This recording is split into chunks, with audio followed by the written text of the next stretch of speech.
তুমি কি মাতৃগর্ভে নিক্ষিপ্ত এক ফোঁটা পানি ছিলে না?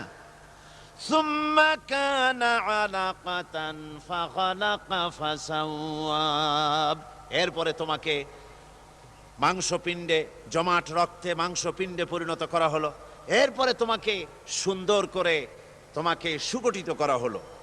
ফাজআলা মিনহু যাওজাইনি যাকারা ওয়াল উনসা, এরপরে মাতৃগর্ভের ভিতরে আমি এটাকে পুরুষ বানালাম, কন্যা সন্তান অথবা পুত্র সন্তানে পরিণত করলাম।